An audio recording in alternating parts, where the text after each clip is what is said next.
So you want to know how to shade.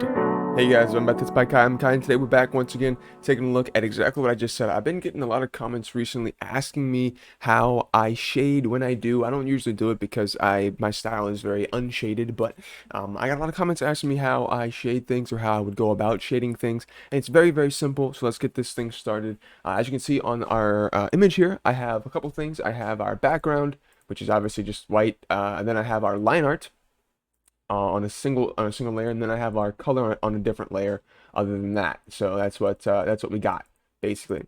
Now what we're gonna do is we're gonna create another layer in between the line art layer and in between the color layer. So hit this little plus button right here and make sure this layer is in between both the color and the lines. Nice. We'll call this one shade. Nice. Apparently this one's spicy. It pulled out some old tweets on Twitter. Never mind. Okay. All right. Let's go ahead. And as you can see, what I'm going to do here is I'm going to do this with a mouse because I just want to show you guys that you can do it. And I don't want to pop my tablet out just to shade two things, just to show you guys something. So let's go ahead.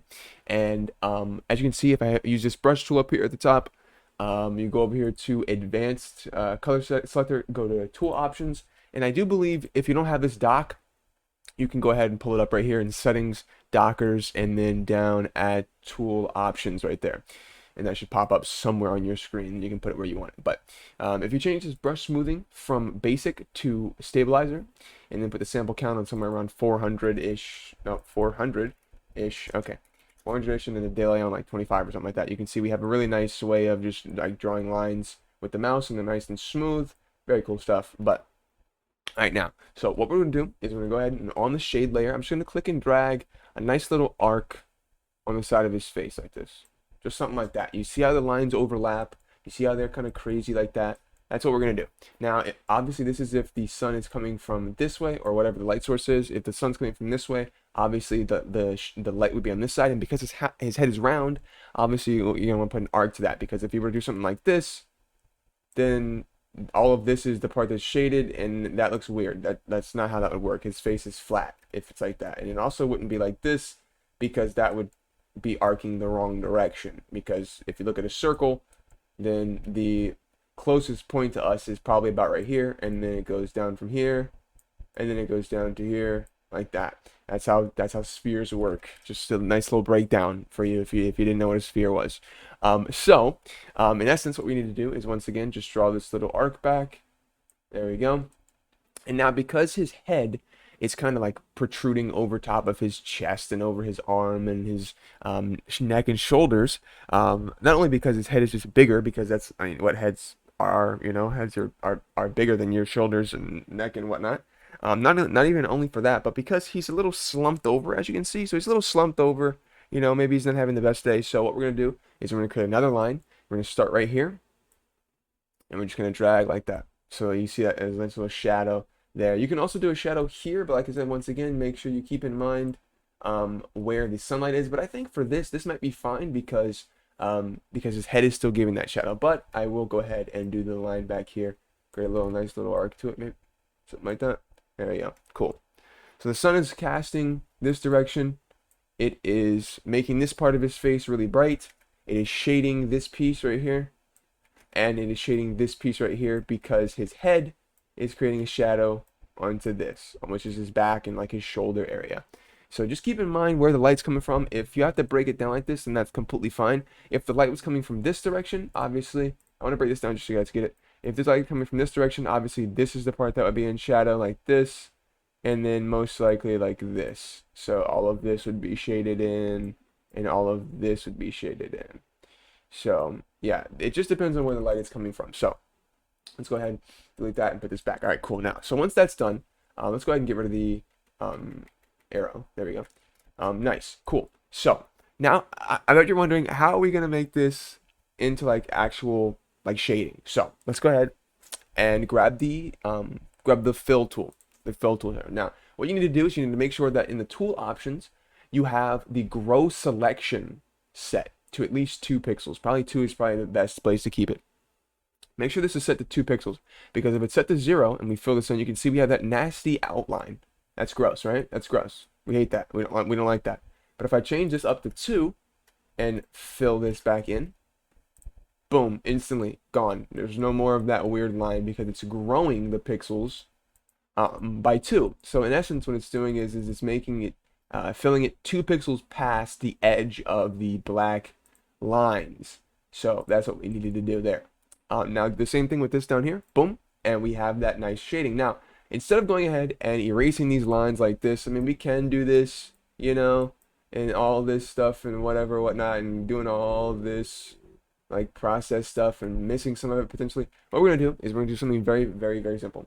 We're gonna right click the shade layer, right click, go to group, there we go, and then hit quick group.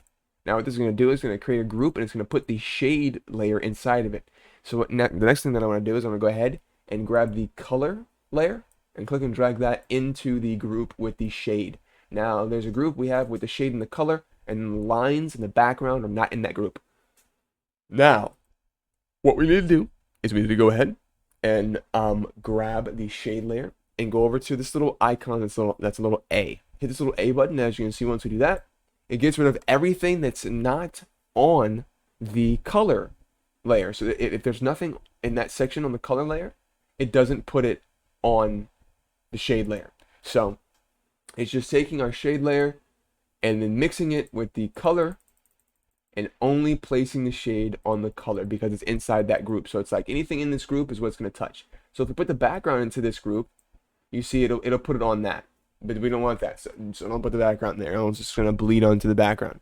So now with this done, as you can see, this shadow is a little dark unless this is the style you're going for, which in that case, then fine, have a solid black shadow. That's cool. There are very many cartoons and very many things that have done solid black outlines and it's not black shading. It looks pretty cool. But for this, I'm not going for that style. So let's go ahead and grab the shade layer and then drop the opacity down, something about like there. I don't want the shadow to be too harsh. So let's go ahead and do something like that. We can also go ahead and change the color by going up to filter, adjust, HSV adjustment, and then grabbing this. I know you can't see this box, but there's a box here. I'm just changing the lightness. I'm making it a little bit brighter, and then I'm adding saturation by hitting this hitting the colorize button, and then just adding saturation to it. It's a little reddish now, as you can see.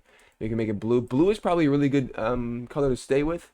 So blue shadows are usually the way to go. So this is like bluish, as you can see. If I turn the opacity all the way back up, you can see that it's like bluish now, right?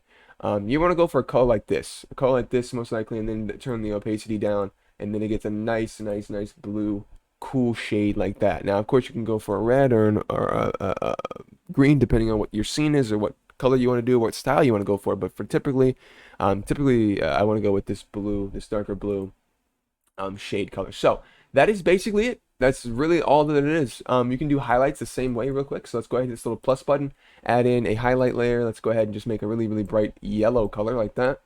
With the same exact thing, we'll just create this nice little line right here on the edge of his head. And then we'll go hit this little A button. There you go. And we can even, actually wait, we can even just make this white. So just make this solid white like that. There you go. So that's our little highlight there as well, and it works the same exact way. Now, if I was to go ahead and show you with a different color background, there we go.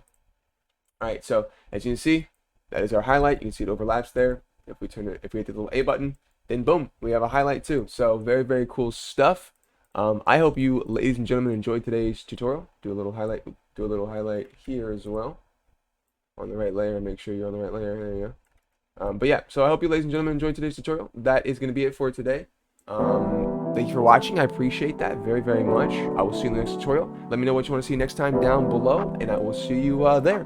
But until then, bye-bye.